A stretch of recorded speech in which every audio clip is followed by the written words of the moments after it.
Príjemné dobré ráno vám prajem všetkým, vážené kolegyne, kolegovia, milý náš host, pán starosta z Piely a zástupca občianskeho združenia Malokarpatský región. Srdečne vás všetkých vítam na našom zasadnutí, ktoré sa koná mimo harmonogramu a je s jedným bodom. Program vám bol zaslaný, pozvánka takisto.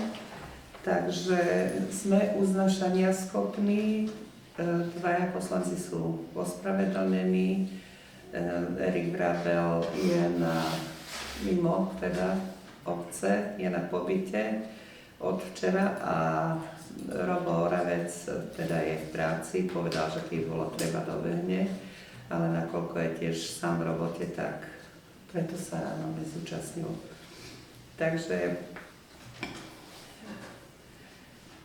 predkladám program, s ktorým ste boli oboznámení, materiály vám boli zaslané.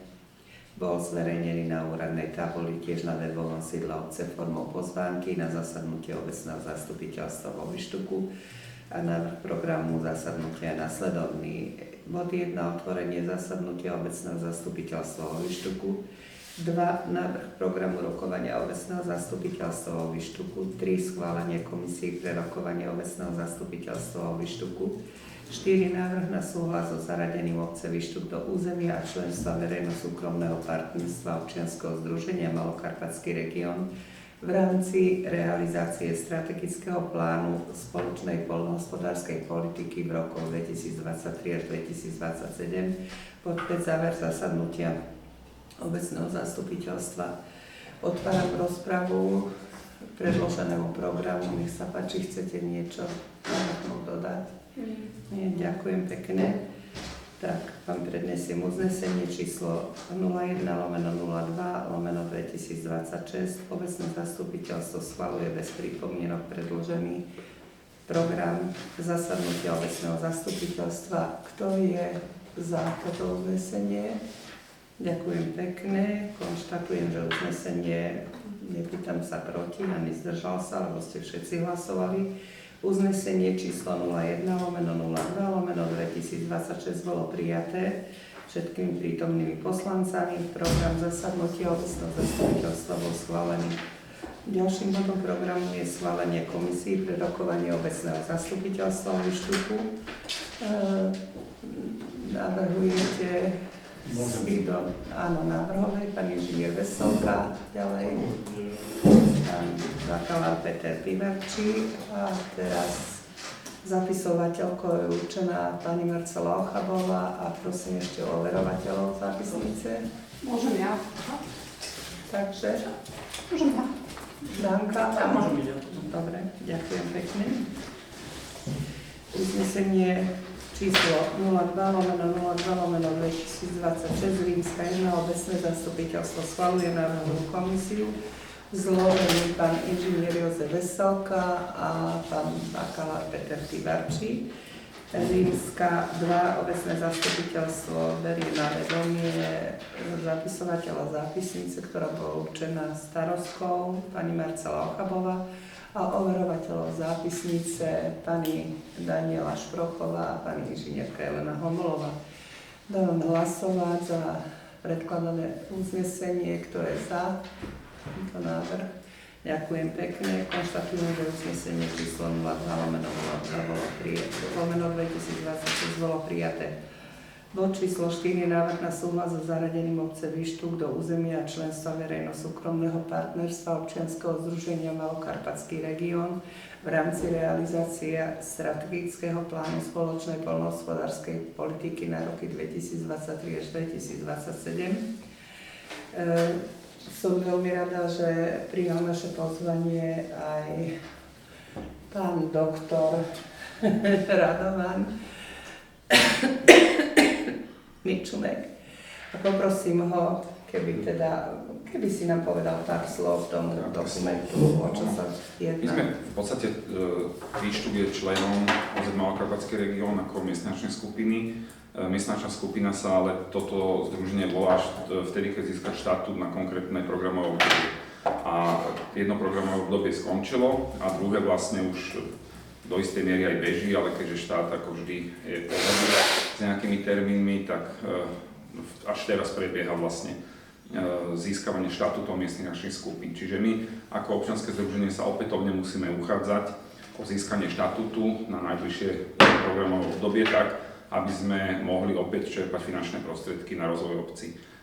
Viete, že v minulom období obec Výštuk bola mimoriadne úspešná, mali ste realizované 2 projekty, v celkovej hodnote myslím, že to bolo cez 100 000 eur, čo teda málo ktorá obec v Pezinskom okrese sa aj podarili. Viac ako 2 projekty mala iba Modra, inak mali všetci po jednom projekte a teda málo kto mal v takom objeme, že cez 100 000 vlastne iba Modra vyčerpala.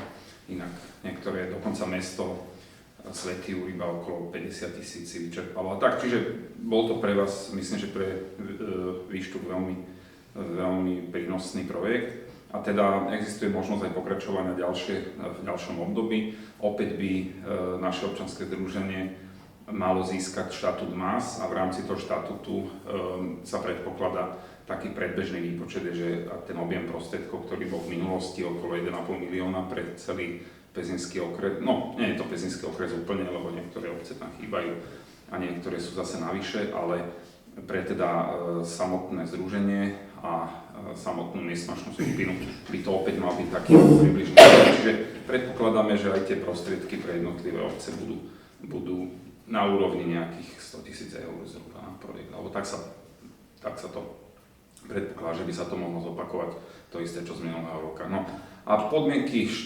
PPAčka vyhlasila také, že teda my pripravujeme žiadosť do výzvy, ktorá sa teda už v pondelok ukončuje, s tým, že každá jedna obec musí ako keby potvrdiť ten záujem aj v ďalšom období teda byť súčasťou miestnačnej skupiny. Preto bolo aj zaslané na uznesenie, žiaľ teda nemôžeme sa spoľahnúť, ako sme zistili, nemôžeme sa spoľahnúť na techniku a ešte niekedy pred decembrom alebo tak pani starostke neprišli tie dôležité maily, ktoré mali a trošku aj moja chyba, musím povedať, že sme to dosť neskoro začali kontrolovať, lebo viete, Výštuk je tak spoľahlivý, že nikoho ani nenapadlo, že by ste to nemali schválené a ja už som len volal pani starostke, že však pošli mi to uznesenie a zistilo sa, že uznesenie nie je, tak sme rýchlo spanikárili a kvôli tomu sme museli na rýchlo zvolať toto zasadnutie, aby ste teda mohli byť aj vy súčasťou aj pre ďalšie programové obdobie a mohli teda opätovne sa uchádzať do prostriedky z tohoto programu. To je Ďakujem veľmi pekne. Takže neviem, či sa chce niekto... Môžem ja mám otázky? Platí sa tam prosím vás nejaké členské za rok? A áno, koľko? Áno, platíte. Je to odvodené od veľkosti obce, alebo teda od počtu obyvateľov obce a Výštuk, myslím, že platí okolo možno, že 400 eur, to je menej? Viac? Neviem, nepamätám si to koľko, lebo sme vo viacerých tých združeniach, ale nie je to... Nie je to veľká čiastka. Nie je to veľká čiastka a teda v podstate, keď sa stretávame aj na zasadnutiach, keď je to potrebné, no a... Viem, že Modrá ako 10 000 obyvateľov platí nejakých 1200, čiže Šenkvice, to mám tak v pamäti, sa mi zdá, že nejakých 600, 650, čiže vy to budete mať tak okolo 400 eur, možno necelých. A keď som to dobre pochopila, čiže obec môže podať aj viac projektov, ale potom PPAčka to schváluje, že ktoré vyhodnotí, že sú efektívne, alebo teda schválené. My sme mali takú gentlemanskú dohodu, že aby sa nestalo, že jedna obec vyčerpa 300 000 a druhá nič, tak bolo také, že podávajte si tak, aby to zhruba vyšlo pre každého plus minus rovnako. A aké sú tam, prosím vás, oblasti? Kultúra, šport, životné prostredie, alebo nie je to nejak definované na okruhy? Sú tam zadefinované okruhy. Toto ešte úplne nie je jasné, je iba v spoločnom pláne poľnohospodárskej politiky. Sú tak zhruba tie oblasti našrtnuté, ale v princípe je to isté, čo bolo aj doteraz. Čiže je to v rámci rozvoja obcí, alebo teda to, čo sa pre obec môže uplatniť, tak sú to rôzne opravy alebo výstavby obecných budov, zateplovačky, potom rekonštrukcie, sú tam aj športoviská, dokonca chodníky, cesty, takéto, neviem ako je to tam presne zadefinované, ale v podstate základné služby obce. Toto je tam pokryté do značnej miery. Doteraz to bolo v niekoľkých opatreniach, bolo to 7.2, 7.4, 7.5 pre obce. Teraz uvidíme, ako sa to rozbie, či to dajú všetko do jedného opatrenia, ale sú to také tie bežné, a väčšinou by som povedal, že aj také potrebné projekty, že ktoré obec, vy ste robili katafalky na tomto, na cintoríne a potom ešte opravu čiže aj oprava kultúrnych pamiatok a tak ďalej, údržba, rekonštrukcie. Ale napríklad my sme v obci Píla za 60 000 sa nám podarilo vybudovať chodník, alebo teda rekonštrukcia chodníka, tak, že nejakých 168 metrov sme spravili.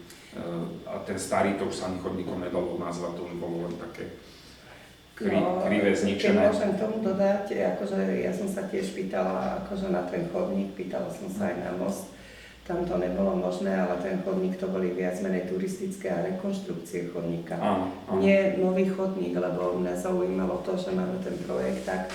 No a tú kaplnku sme vlastne riešili už z minulého volebného obdobia, lebo stále mala byť tá výzva. Áno, tam sme to slúbené, som hovorila, že teda my sme sa v rámci, jak kolega hovoril o tej gentlemanskej dohody, teda na zasadnutí dohodli, že zhruba asi koľko každý, že aby to bolo také rovnomerné, a teda tá kaplnka bežala teda veľmi dlho, až teraz prišla na poslednú chvíľu a zase v takom časovej tiesni. Bolo to časový stres trošku. No, takže je to také, že niekedy nastávajú tie situácie také, že ozaj, že na poslednú chvíľu sa niečo musí zvolať, riešiť, alebo musíme realizovať, čo teda bolo doslova okrk, tá kaplnka, čo sa riešila, to som trpla teda, že aby...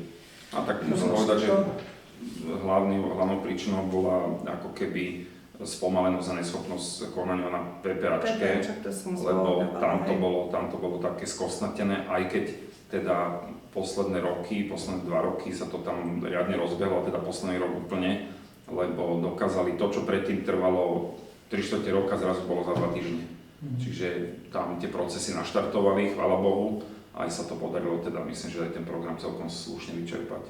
To obdobie je do roku 27 teda. Áno, to je N+2, čiže bude sa čerpať až do 29, ale predpokladám, že pokiaľ to na tej PPAčke pôjde tak, ako to išlo teraz ku koncu, tak my to vyčerpáme v priebehu 26-27, no 26 nie, to máme už tento rok, čiže v priebehu roku 27 lebo tých 1 800 000, keď každá obec si dá jeden projekt, to je tež, alebo 1 500 000, či koľko sa to... Tak, okolo 1 500 000 bolo sa to je v podstate, na 2-3 výzvach sa to dá vyčerpať, to je...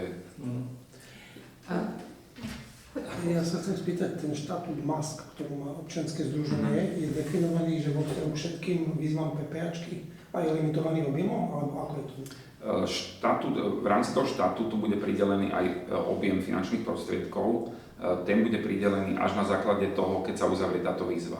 Lebo vlastne nevie sa, že koľko tých miestnych skupín požiada a koľko vlastne splní tie kritériá. Takže výzva je nadefinovaná tak, že každý, kto splní kritériá, dostane. Nie je to také, že by tam mohla PPAčka lavírovať, že túto máte čiarku alebo bodku zle a teda vás vyradíme. Tam sú také kritériá, že počet obcí minimálne 15, to by sme splňali, rozlohu územia sa tam definuje, potom hustota obyvateľov je dôležitá. To je treba povedať, že sme museli museli sme prijať ešte Igrama Kaplnu, pretože a vyradiť chorvátsky grob, pretože tam je strašne obrovský nárast počtu obyvateľov a nám to prevyšovalo tú hustotu cez tých 150, čo je limit.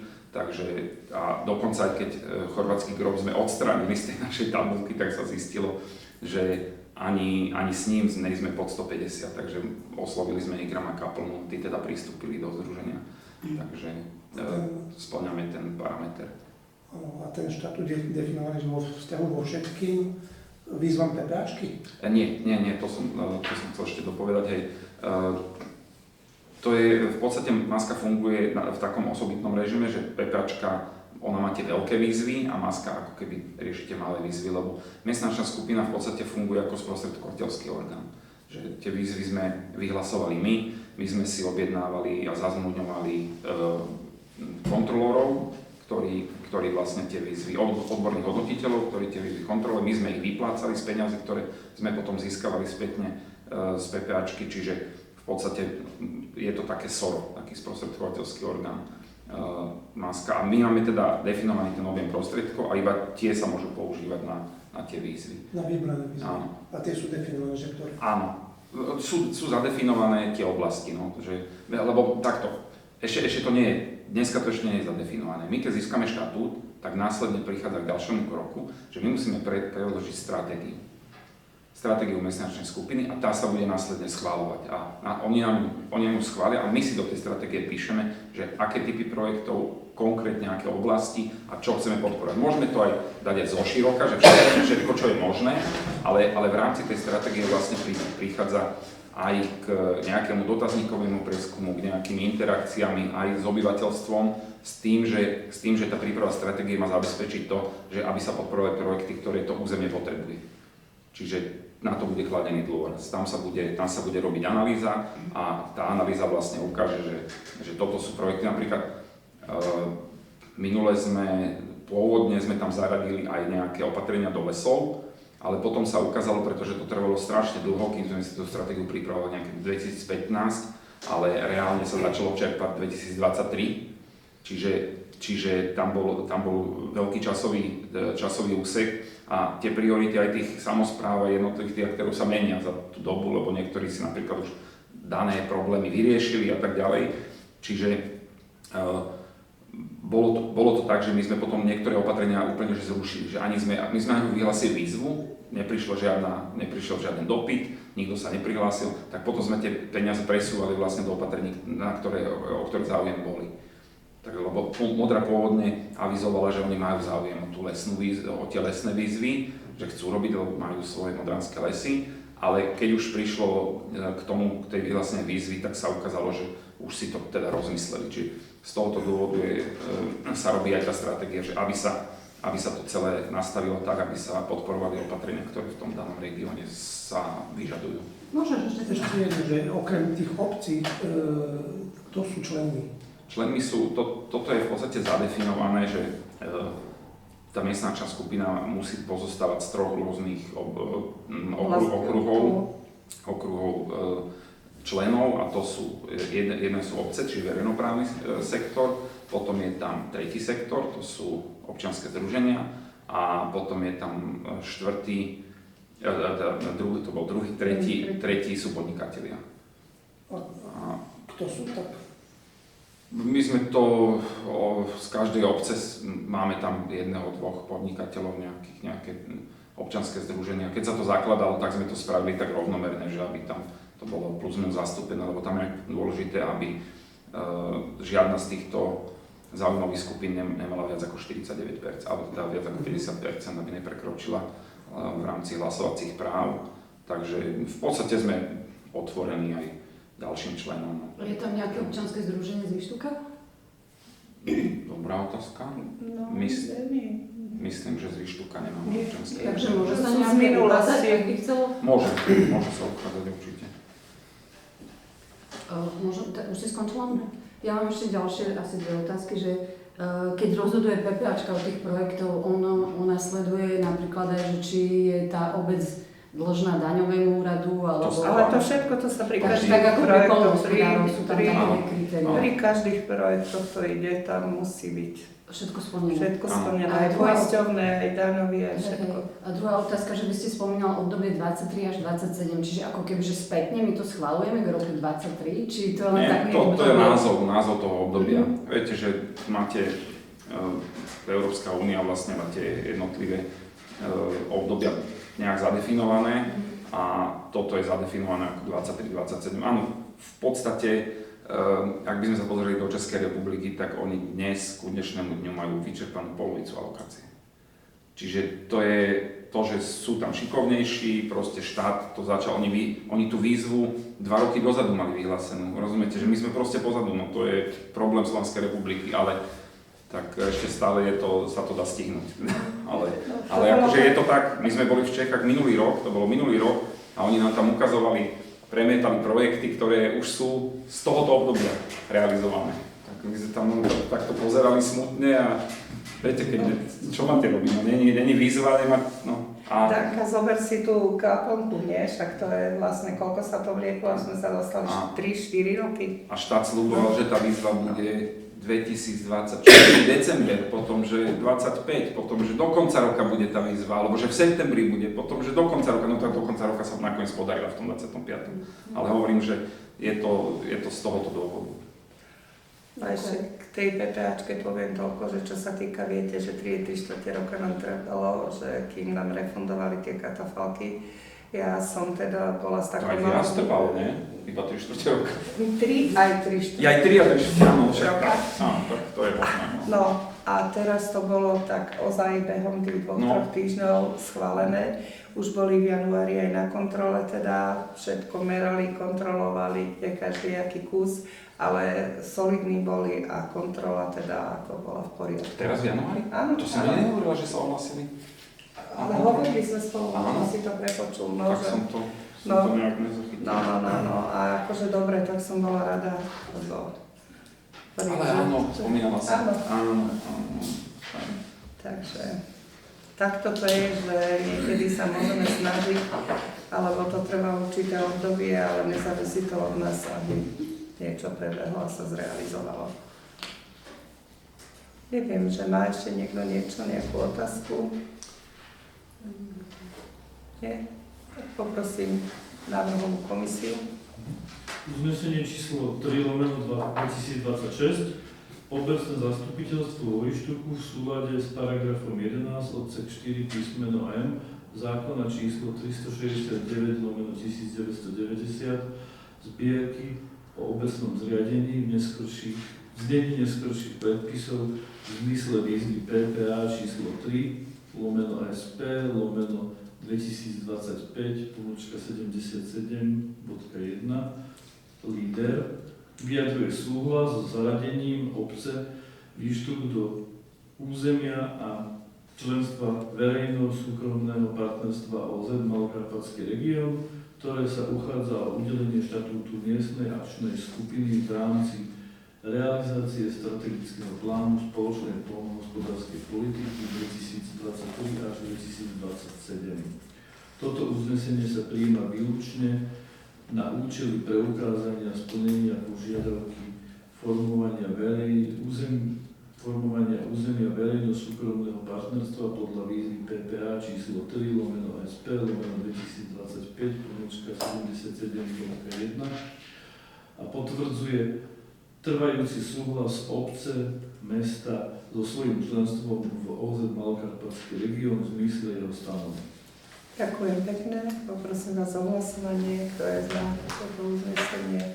Ďakujem, konštatujem, že uznesenie číslo 03/02/2026 bolo prijaté.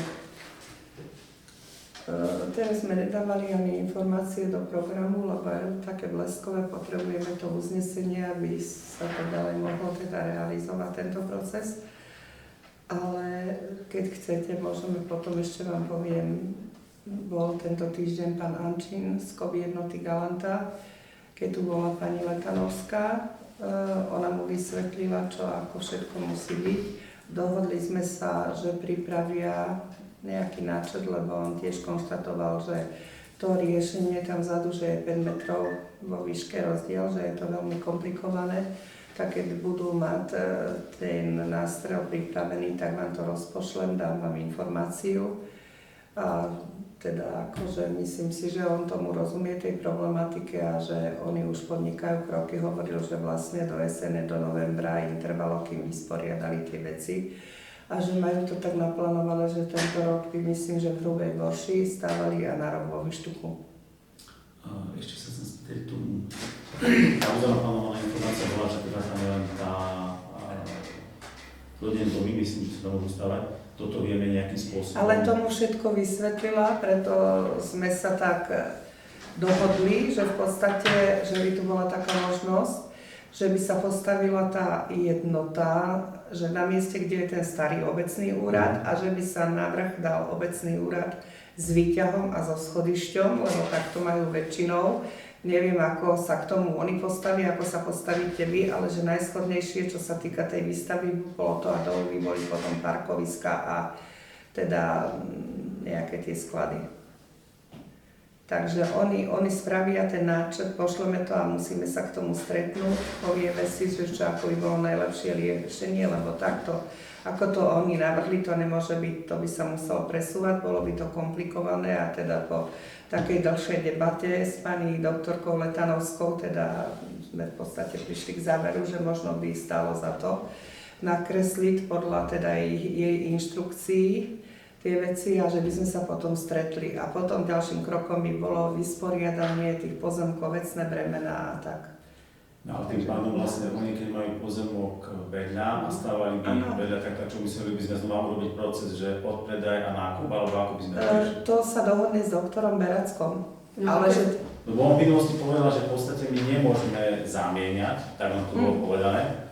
Na to by to dostali, že by sme dali na zámenu, lebo my sme riešili jednu zámenu. Ja viem, ja viem, ale teda, že keby bola budova jednoty dolu a hore by bol obecný úrad, tak ten pozemok by musel byť poriešený nejako spoločne. Nemôžeme my im ho celý akože, lebo budeme tam aj my, tak to by bol taký proces. Akože tak... na území starého obecného úradu teraz? A keď bol ten prvotný návrh, že chcú kúpiť pozemok starého obecného úradu? Nie, on navrhol, že keby to bolo tak, ja som hovorila, že my chceme, aby bol bezbariérový obecný úrad pre tých starých ľudí a teda povedali, že v podstate, že keď tam je výťah, že ktorý není problém dneska urobiť, že nie je to až taká položka a schodište, že tak je aj vo Viničnom, aj kdekade. Takže budú tam návrhy, bude tam aj tento, čo už bol, ale tento je neschodný, by sa to muselo celé presúvať, že by to bolo komplikovanejšie. Vlastne by sa využili ako predné časti obidvoch pozemkov. Áno. No tak navrhnú to a potom si k tomu teda sadneme, pretože to, čo teda majú nakreslené, nie je dobré a on aj hovoril, že bolo by to veľmi drahé a nie je dobré to, že je tam 5 metrov ten rozdiel, lebo tak im to vychádza. Nie, čo to sme mysleli, že to sme sa tedy pýtali, to si ma písal, myslím, že som to vlastne riešil na tej komisii a tiež... Sme to rátali, tak tam to vychádzalo tak. A ešte jednu otázku k tomuto mám teda, že či naozaj teraz vyslovene z pohľadu nášho obecného chceme mať svoju nejakú časť budovy nad ich budovou, lebo potom až pohľadu údržby a ja neviem, keď nám chce niečo robiť, nejaké zmeny, vždy to budeme mať spoločné budovy. Nechceme to mať oddelené? Ja som to stále hovorila, že aby to bolo oddelené, toto bol taký návrh. No však kvôli tomu vlastne, jak ste vy hovorili, že chcete mať oddelené, chcete mať predvedskú vlastne oni kvôli tomu kúpovali ten vedľajší pozemok a tam to nevieme nejako vyriešiť, že teda nech využijú ten svoj pozemok a tam aby to postavili, nevieme dať nejakú výnimku, aby tam vedeli... To sa nemôže zo zákona, však to im vysvetľovala tá... A to žiadna možnosť nie je tam. Tam je verejný záujem pre všetkých občanov. Tak oni keď kupovali ten pozemok a bol to pre takéto účely, tak ja sa divím, že ho kúpili. Oni tú UPIčku dostali. Tú územnoplánovaciu informáciu. Však dostali ešte minulý rok, ale oni v tej veci akože nič, len tak to nakreslili. Ešte minulý rok sa mi zdá, že v júni. Však som to preposielala. Čiže vlastne... No, oni riešili pozemok, riešili vysporiadanie, preto sa nevenovali týmto veciam. Povedali, že to bol, dali to nejaké realitke, veľmi vleklý proces, lebo tam vieme o problémoch, ktoré tam boli, s dedičmi a tak ďalej, až sa im to podarilo usporiadať a chceli ísť robiť, že tam urobia geologický prieskum, lebo nepôjdu stavať niečo bez toho, že by ten prieskum mali. No ale ako rozumiem strany, tak územná plánová informácia dá na územný plán. Čiže my keby sme vedeli ho zmeniť, tak tam môžu stavať potom ten kobernotári. No ale územný plán musíte zmeniť len zmenami a doplnkami územného plánu. No čiže jedne tak by sme museli. Čiže čo, zrušiť a to je ešte nemôžete ich zrušiť. Nemôžete, lebo sú v procese. Keď sa dohodneme ako poslanci, tak ich zruším, lebo už nás blokujú stále tie ZLP. Však nám všetko blokuje. Ale blokuje to vďaka nám, pretože to mohlo inak a zase musia ísť procesom na novo. To ja vám ju môžeme urobiť stretnutie, aby vám aj doktorka Letanovská povedala a môžeme stretnutie. Ale akože, viete, že 3 roky tu stojíme na... Aký proces je na novo? Ako? Akúže proces? No však zase musia dávať znovu ZAD 5 zase už na nový úrad veci. Chodilo to po starých úradoch, teraz máte úrad pre územné plánovanie. A už im poslala tá odborne spôsobila oslova všetky tie dokumenty? Ale ona poslala všetko. Poslala všetko, Áno. hej? Lebo ste hovorili v decembri, že ešte nie, či v novembri. Nie, poslala, oni to Čiže porobili. sa na obci to nevisí nikde. Na obci to vôbec nevisí. Však aj ona je zamestnankyňa. No, Není zamestnanky. nie zamestnankyňa, ale dohodnutá, zastupuje obec. No. Zastupuje obec. Áno. Riešime tu túto vec, ako stále sa sťažujeme, počúvam od každého furt chýba obchod, dobre, máme tu teraz dočasne nejaký maličký obchodík. Bol by som rád, keby vydržal, ale ja sa obávam, že či to vydrží. A ja sa obávam, úprimne poviem, veľa bolo plno kriku a raz ľudia idú a raz nejdú. A niektorí nejdú z princípu, čo už oni majú odsledované. Ja som priznám sa, že nie, že by som to nechal z princípu, ale ja keď idem do práce, tak to mám po ceste zase. Ale však to je mi jasné. Ale akože tomu nerozumiem, že by niekto z princípu, to sa mi zdá také... To mi oni povedali. To To mi oni povedali. Keď niekto z To ja len princípu, ale tlmočím. ako z pohľadu toho vysloveného podnikateľského hovorím, ja mám bratranca, jeho otec, malý obchod, vieme, že ako to funguje s týmito maličkými obchodníkmi a vieme, keď to je náročné. Tak akože tuto naozaj sa môže stať, že nám tu znova zavrú tí majiteľ. Povedia, že im to nevychádza, proste oni nie sú charita. A tak by sme naozaj mali s tým koľkom nejako to pohnúť, lebo... Ale ako to pohneme, keď oni sa nehýbali? Ale Oni roka riešili pol sme pozemný vlastne dom, on teraz povedal. stratili kvôli tomu, že vlastne pôvodný plán bol, že chceli kúpiť ten obecný pozemok. Vy ste nesúhlasili, lebo ste chceli mať obec vpredu, obecný úrad a vlastne teraz sme sa zase vrátili. Ale keby oni boli na to pristali, tak akože mohlo sa to riešiť. Ale tak... Dobre, otázka je, naozaj potrebujeme mať vpredu obecný úrad. Presne. Ja ako poslanec poviem za seba. Na obecný úrad chodím raz za mesiac, možno reálne. Ako teraz... Vy chodíte, ale chodí kopec ľudí iných. Ale v dnešnej dobe viete si to nájsť na Google mapách, spýtajú sa v obci, kde je tu obecný úrad, vyštúčania vedia, kde je obecný úrad, či by išli o pár metrov dozadu. Myslím, že to nebolo podstatné, priorita bola, aby tu ľudia mali ten obchod. Lebo ja to poviem z pohľadu štvorčlennej rodiny. My chodíme síce, si sa čo tam robí, kupovať do toho malého obchodu, ale ja tam veľký nákup nespravím rodiny. Proste ja mám jedného puberťaka, druhá ide do puberty, ja nakúpim a za 2 dní je prázdna chladnička. A čo tam nakúpim? Však tam len pár vecí. Čiže, jak Jožko hovorí, dobre, chodíme tam niečo nakupovať, ale keď niečo potrebujem navariť alebo spraviť zásoby, tak musím ísť predsa do toho väčšieho obchodu. Či už aj drogériu, potraviny. Tak aj vy sa vyjadrujete, keď máte deti. kúpiť veľkú čokoládu a nemám.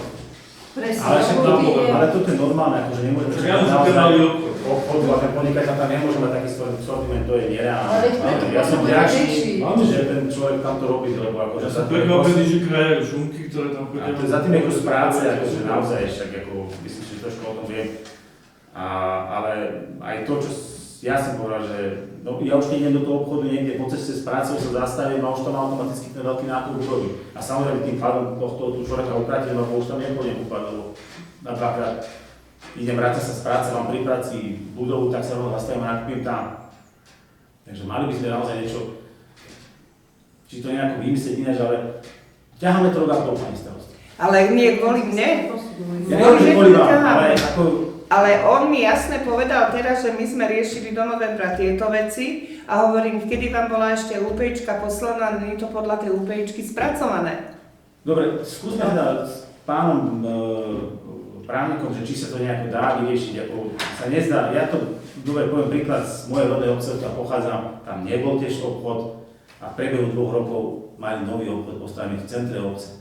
A viem, že ten pozemok takisto nebol určený na občiansku vybavenosť, lebo to bol taký bočný pozemok tam vedľa potoka. A dneska tam ten pobiedu tam má. Takže... Ja zákony netvorím.